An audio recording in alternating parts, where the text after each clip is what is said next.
وانشق البحار. Assalamualaikum warahmatullahi wabarakatuh. Bismillahirrahmanirrahim. Alhamdulillahirabbil alamin. Wassalatu wassalamu ala asrofil anbiya'i wal mursalin Nabiyyina Muhammad wa ala alihi wa sahbihi wa man tabi'ahum bi ihsanin ila yaumiddin. Amma ba'du. Kita melanjutkan pembahasan tentang fikih puasa, dan kita masih di pembahasan kitab Matan Takrib, dan kita sampai di Faraidus Shaum, rukun-rukun di dalam berpuasa,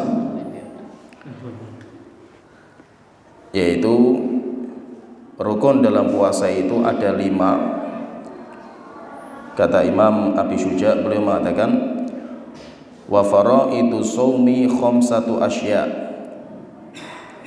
Rukun dalam puasa itu ada 5 perkara.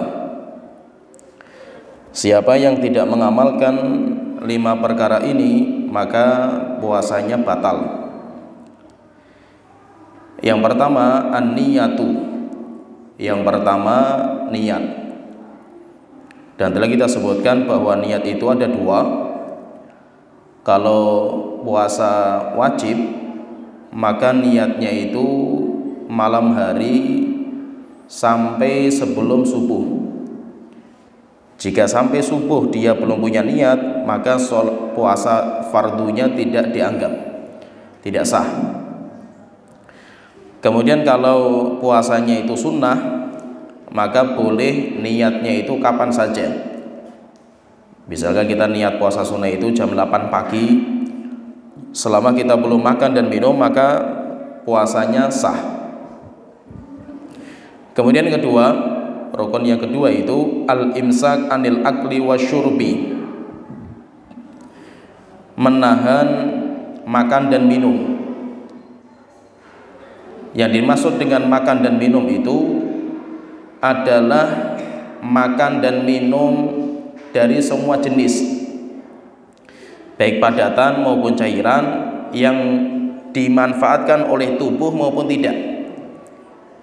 Misalkan ada orang dia itu gigit-gigit kayu, misalkan ketika ujian mikir sampai, yaitu sambil dia itu gigit-gigit kayu atau pulpen, akhirnya pecah kemudian kemasukan ke mulut, masuk kemudian sampai ke mulut. Bagaimana hukumnya? Hukumnya batal, walaupun kayu itu tidak diolah sama tubuh. Jadi tubuh kita itu tidak mengolah menjadi makanan, tapi itu dinamakan dengan makan. Jadi yang dimaksud dengan makan dan minum itu segala sesuatu yang masuk lewat kerongkongan, itu namanya makan dan minum. Baik makanan itu bermanfaat bagi tubuh atau merusak, baik minuman itu bermanfaat bagi tubuh atau merusak, maka sama. Kemudian yang ketiga wal jima', dan harus meninggalkan hubungan intim, yaitu jima antara suami istri, maka itu harus ditinggalkan. Kemudian yang keempat wa ta'ammudul qawi, dan harus meninggalkan kesengajaan untuk muntah. Nanti semuanya akan kita bahas ketika kita masuk di pembatal. Kemudian yang kelima, yang terakhir wa kadza al ma'rifati bi tarafin nahari. Rukun puasa itu yang kelima, yang terakhir, harus mengetahui waktu awal puasa dengan waktu akhir puasa. Maka siapa yang dia itu makan karena mengira kalau belum waktu subuh, atau siapa yang makan karena mengira sudah buka puasa, rupanya selesai makan keliru, berarti kan dia tidak tahu tentang waktu awal dan waktu akhirnya. Terus bagaimana kalau seperti ini? kalau seperti ini hukumnya batal. Seperti ini hukumnya batal. Maka dia nanti harus mengqadha pada hari yang lain. Disebutkan di sini di kitab Kifayatul Akhyar, saya bacakan tentang masalah yang kelima ini. Beliau mengatakan wa amma ma'rifatu tarafin nahari, sedangkan rukun mengetahui waktu siang, yaitu dimulai dari terbit fajar sampai tenggelam matahari. Fala budda min dzalika fil jumlati li sihhati shaumi, maka itu harus ada untuk sahnya salat kita, sahnya puasa kita. Hatta law nawa ba'da tulu'il fajri la yasihhu shaumuhu. Contohnya misalkan beliau mengatakan di sini, kalau ada orang niat puasa setelah fajar, mengira kalau itu belum fajar, bangun tidur, saya niat puasa, saya mulai, sudah aktivitas dan yang lain, lihat jam, rupanya sudah subuh. Berarti dia tadi niatnya itu setelah subuh, masuk waktu subuh.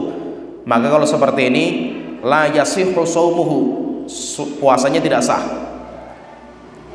Aw akala mu'taqidan annahu lailun, atau dia makan masih lahapnya makan, dia ngira kalau dia itu masih malam, yaitu belum waktu subuh.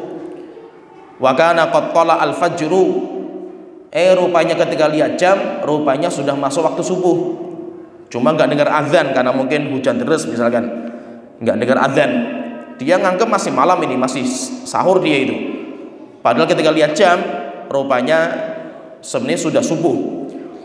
Maka kalau seperti ini, lazimahul qada'u, orang itu harus mengqadha.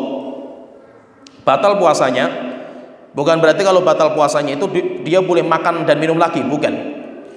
Kalau dia itu puasanya batal, dia itu harus menahan makan dan minum, tetapi dia harus mengqadha. Jadi walaupun puasanya batal bukan berarti dia bebas makan minum, nanti makan siang, makan malam lagi. Tidak, tetap nggak dibolehkan. Wa kadza law akala mu'taqidan annahu dakhala al-lailu, atau orang yang makan mengira kalau sudah malam, yaitu sudah maghrib, hujan deras, kemudian misalkan lampu mati, gelap sekali itu. Nah, ini paling sudah maghrib ini, nggak dengar azan. Demikian juga terus sekali, apalagi qadarullah jamnya mati lagi, di rumah nggak ada jam. Makan sajalah, ini sudah maghrib paling ini. Selesai makan, kemudian lampunya nyala, rupanya belum maghrib. Bagaimana kalau seperti itu? Lazimahul qada'u, orang itu wajib mengqadha. Berarti apa? Berarti puasanya batal, dia wajib mengqadha.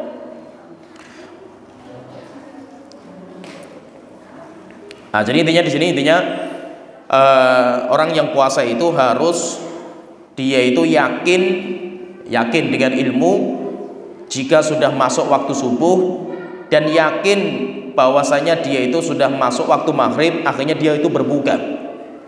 Jangan sampai kita itu memakai prasangka. Kita memakai prasangka waktu. Oh, ini mungkin sudah maghrib ini. Wes buka sajalah, nggak apa-apa lah, bismillah itu. Kita katakan nggak boleh. Tidak boleh. Kenapa? Karena untuk membatalkan puasa itu harus dengan sesuatu yang yakin. Tidak bisa dengan prasangka. Waktu itu nggak bisa. Sehingga siapa yang dia itu buka puasa harus berbuka dengan sesuatu yang yakin waktunya maksudnya. Nah, jadi intinya rukun yang kelima itu dia itu harus mengetahui tentang batasan waktu dimulai puasa dan waktu diakhiri puasa, dia itu harus tahu.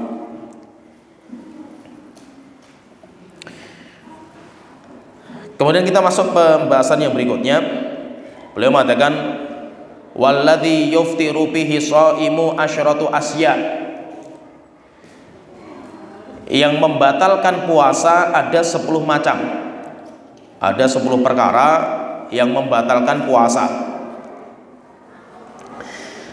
Yang pertama, ma wasala amdan ilal jawfi.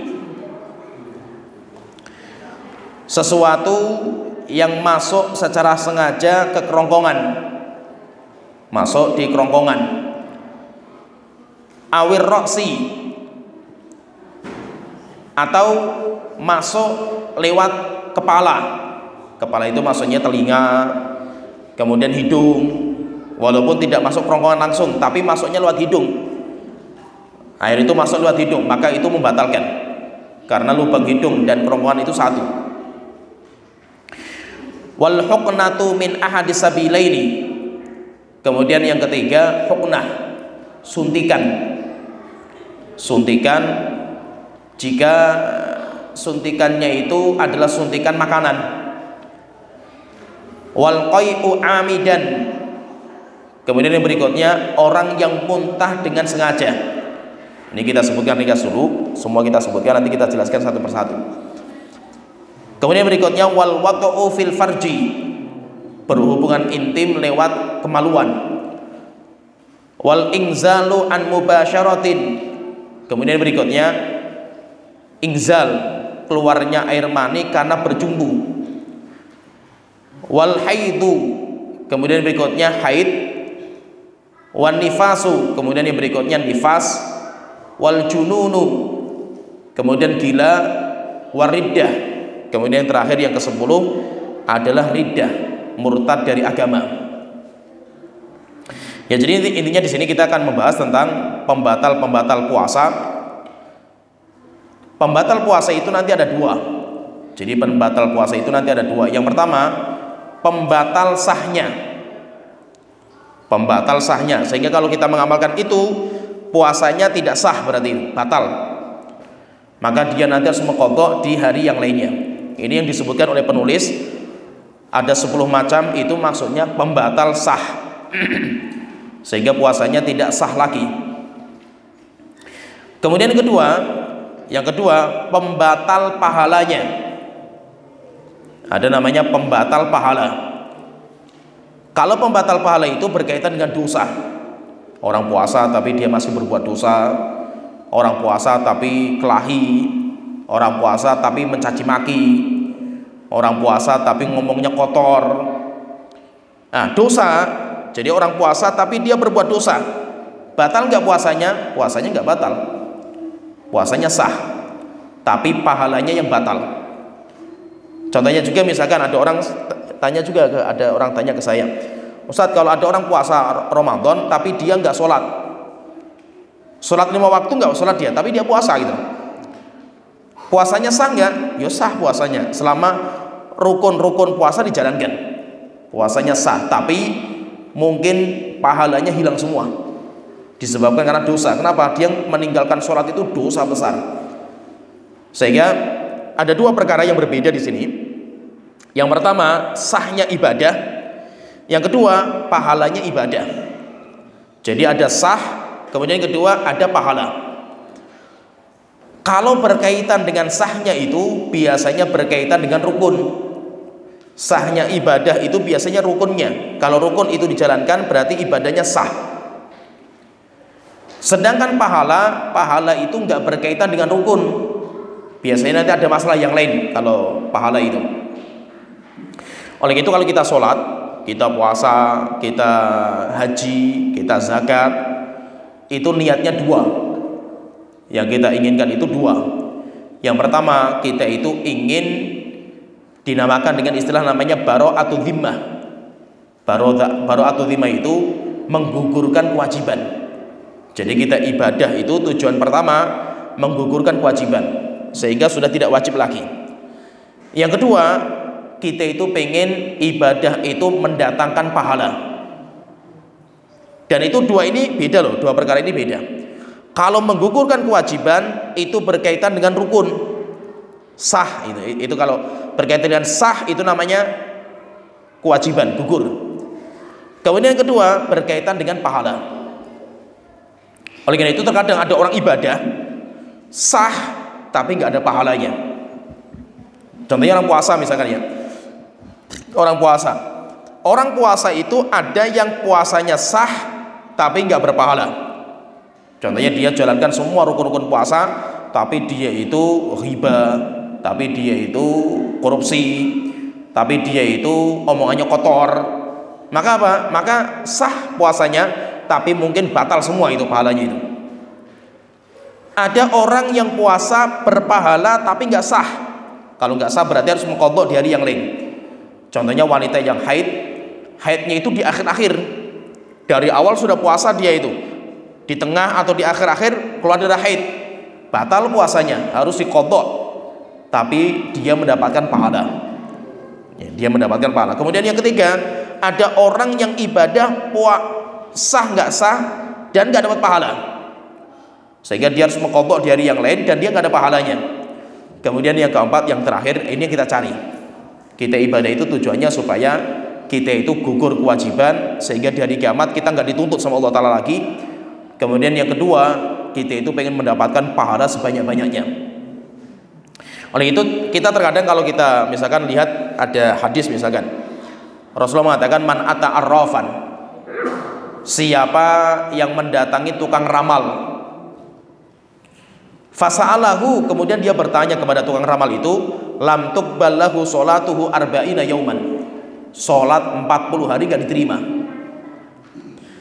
Maksudnya gak diterima itu apa gitu? Maksudnya gak diterima itu, maksudnya Allah tidak sudi memberikan pahala, sehingga orang itu kalau mendatangi tukang dukun, tukang ramal 40 hari sholatnya itu gak ada pahalanya. Pertanyaan, orang itu sholat gak? Misalkan, oh saya alhamdulillah 40 hari saya libur dulu karena nggak diterima sholat saya. Tidak, tetap dia wajib sholat. Tapi sholatnya tujuannya apa? Sholatnya itu tujuannya menggugurkan kewajiban, tetapi pahalanya nggak ada. Kenapa nggak ada pahalanya? Karena dia itu datang kepada dukun, datang kepada orang-orang pintar, ke tukang, misalkan tukang ramal, sehingga 40 hari nggak diterima pahala. Jadi ibadah itu ada dua, sahnya ibadah, kemudian yang kedua pahalanya ibadah. Oleh itu kadang ibadah itu pahalanya beda-beda. Contohnya kita sholat bareng ya, berjamaah, gerakan dari awal sampai akhir sama dengan imam, takbiratul ihram, kemudian ruku, i'tidal, sujud, duduk, sujud lagi, berdiri, sampai salam bareng, sah semua itu, semuanya sah, karena kan nggak batal sholatnya itu. Tapi ada yang pulang membawa pahala satu gunung, ada yang membawa pahala satu ekor onta, satu ekor sapi, kambing, ayam, telur. Ada yang pulang dari sholat nggak membawa pahala, sah tapi ibadahnya itu, sholatnya sah semua itu, tetapi pahalanya belum tentu. Nah, sehingga intinya ada dua perkara yang berbeda dalam masalah ibadah itu. Yang pertama masalah sahnya ibadah, yang kedua berkaitan masalah pahala. Nah, di sini yang akan kita bahas di sini itu berkaitan dengan sahnya puasa. Puasa itu batal, kalau batal berarti nggak sah. Kalau tidak sah berarti dia itu harus mengqadha di hari yang lain jika dia mengamalkan satu dari 10 pembatal. Dinamakan dengan pembatal-pembatal ibadah 10. Sehingga kalau ada orang mengamalkan satu dari 10 ini berarti puasanya batal. Kalau batal berarti dia harus mengqadha di hari yang lain. Yang pertama kata beliau, ma wasala amdan ilal jawfi, apa-apa yang masuk secara sengaja lewat kerongkongan. Lewat kerongkongan, ada matan juf itu perut, yaitu yang masuk ke perut. Masuk ke perut, baik masuk perutnya itu dari atas atau masuk perutnya itu dari bawah. Jadi sebagian ulama mengatakan batal semua. Seperti misalkan dia itu obat dimasukkan ke dubur misalkan itu, kan ada obat seperti itu. Bagaimana hukumnya ketika puasa? Kalau kata penulis di sini batal, karena itu masuk lewat, yaitu masuk ke perut. Intinya itu kalau masuk ke perut, walaupun itu lewat dubur, batal. Semua yang masuk ke perut, apalagi kalau masuknya lewat kerongkongan. Kalau lewat kerongkongan itu lebih batal lagi. Sehingga semua yang masuk ke perut, baik itu lewat kerongkongan atau lewat dubur, itu batal. Itu batal.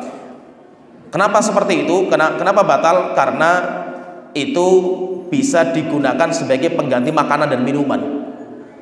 Yaitu nanti akan mengganti fungsi sebagai makanan dan minuman, sehingga nanti itu bisa membatalkan.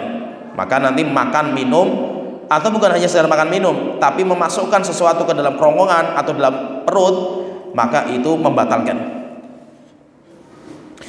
Kalau disebutkan di sini, beliau mengatakan di sini, idkhalu ainin minadh-dhahir ilal jawfi, memasukkan benda dari luar sampai ke dalam, dari luar sampai ke dalam.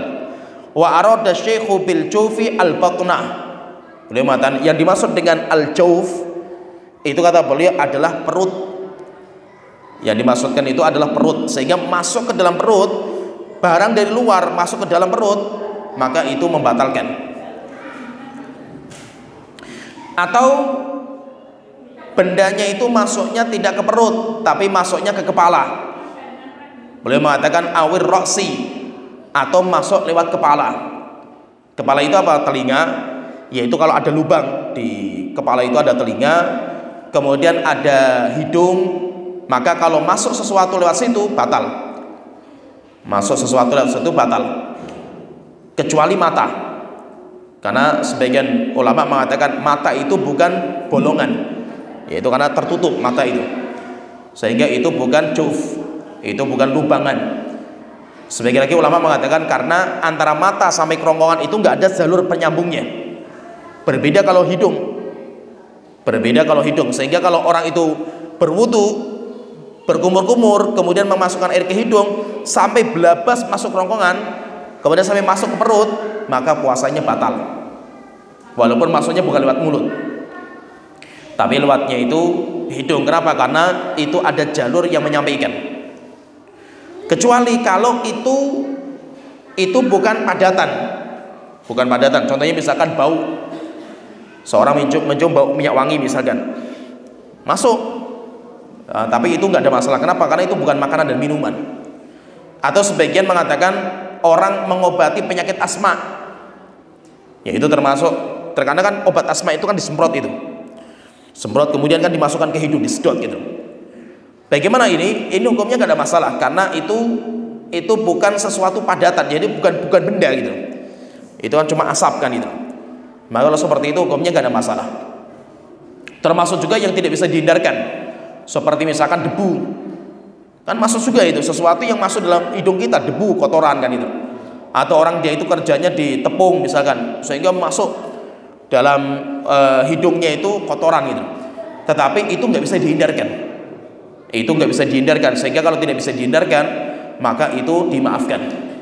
Tapi beda kondisinya kalau kita itu berkumur-kumur, berwudu, kita sedot ke hidung, yaitu kita tarik ke hidung sampai belabas terlalu dalam sampai akhirnya masuk, maka batal. Oleh itu Rasulullah mengatakan fabalik fil istinsyak illa antakuna shaiman. Kamu itu kalau berwudu, kalau menyedot air ke hidung itu sedalam-dalamnya, kecuali kalau posisinya sedang puasa. Maksudnya itu apa? Puasa itu tetap menghirup, tapi jangan dalam-dalam. Takutnya kalau belabas sampai nanti kerongkongan kemudian bisa masuk, maka itu bisa membatalkan. Kemudian yang berikutnya yang membatalkan itu wal huknatu min ahadis sabilaini. Huknah itu suntikan. Jadi suntikan memasukkan sesuatu ke dalam tubuh itu bisa membatalkan. Maksudnya apa? Ketika suntikan itu sebagai pengganti makan dan minum. Jadi kalau suntikan itu sebagai pengganti makan dan minum, maka bisa membatalkan. Tapi kalau suntikan itu murni obat, tidak ada nutrisi, tidak ada gizi, maka tidak ada masalah. Oleh itu yang penting, itu yang perlu kita pastikan itu apa gitu loh. Yaitu infus misalkan itu. Infusnya itu apa gitu loh. Suntikan itu apa gitu loh. Contohnya misalkan ini, saya contohkan misalkan orang ketika puasa dia suntik misalkan vaksin. Maka perlu diteliti atau tanyakan kepada dokternya itu. Ini vaksinnya itu ada kadar gizinya enggak? Kalau ada kadar gizinya, maka batal puasanya, enggak boleh. Tidak boleh. Maka itu kalau kita lihat vaksin itu, saya baca di beberapa kumpulan ulama-ulama itu di Indonesia, kalau Indonesia terakhir membolehkan.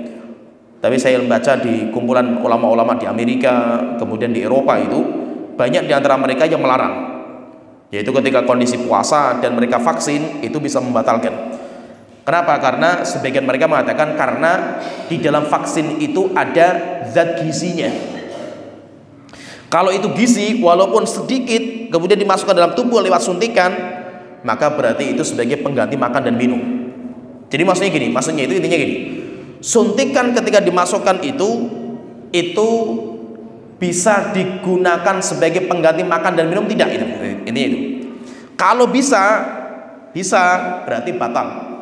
Karena itu posisinya sebagai makan dan minum. Tapi kalau tidak, cuma obat murni, obat disuntikkan, maka kalau seperti itu hukumnya tidak ada masalah, hukumnya boleh. Tapi kalau obat, walaupun itu murni obat nggak ada gizinya, tapi masuknya itu lewat kerongkongan atau lewat dubur atau lewat hidung, maka kita katakan itu semuanya membatalkan. Kenapa? Karena tadi kita sebutkan yang masuk lewat kerongkongan itu nggak harus makanan, nggak harus gizi, bahkan yang bahaya pun, bahaya bagi tubuh itu kalau sudah masuk kertas misalkan itu, orang makan kertas itu misalkan, kemakan kertasnya itu, walaupun kertas itu nggak diolah, tapi ketika itu masuk maka menjadi kayak makanan dan minuman. Oleh itu intinya suntikan itu hati-hati, kita perlu bertanya kepada dokter yang ahli. Di dalam suntikan itu ada nutrisi atau tidak. Kalau ada nutrisi berarti kita nggak boleh. Kita nggak boleh ketika puasa. Berarti kalau kita terdesak mau suntik, ya berarti suntiknya di malam hari. Kalau memang itu ada zat gizinya loh. Tetapi kalau tidak ada zat gizi nggak ada masalah. Demikian juga nanti seperti donor darah. Kalau donor darah itu misalkan gini, kita sakit kemudian kita butuh transfusi darah kan dimasukkan dalam tubuh kita itu, maka itu perlu diteliti juga, itu sebagai kayak pengganti makan dan minum tidak gitu. Kalau itu kayak pengganti, yaitu nutrisi, itu kayak nutrisi gitu. Darah itu kayak nutrisi karena di dalamnya itu ada nutrisinya itu, maka itu juga bisa membatalkan. Kecuali kalau kita mengeluarkan, kalau darahnya dikeluarkan, kayak kita itu donor itu kita keluarkan darah kita, maka itu nanti hukumnya seperti bekam. Bagaimana hukum masalah bekam itu? Ulama berbeda pendapat tentang masalah bekam ketika puasa. Ada riwayat yang mengatakan boleh berbekam, ada yang mengatakan batal. Wallahu a'lam, pendapat yang paling kuat tentang masalah bekam, demikian juga kita donor darah ketika puasa. Itu nanti kembalikan kepada kemampuan diri kita. Jika selesai donor atau selesai bekam kok kita lemes dengan puasa itu, akhirnya kita mau pingsan, maka puasanya batal karena bahaya. Tapi kalau kita itu karena sudah biasa bekam, sudah biasa donor, keluarkan darah yuk biasa saja itu, walaupun kita puasa masih jasad kita masih oke-oke saja itu. Nah, kalau seperti itu hukumnya boleh. Jadi intinya donor ketika puasa itu hukumnya kembalikan kepada kemampuan diri kita setelah donor.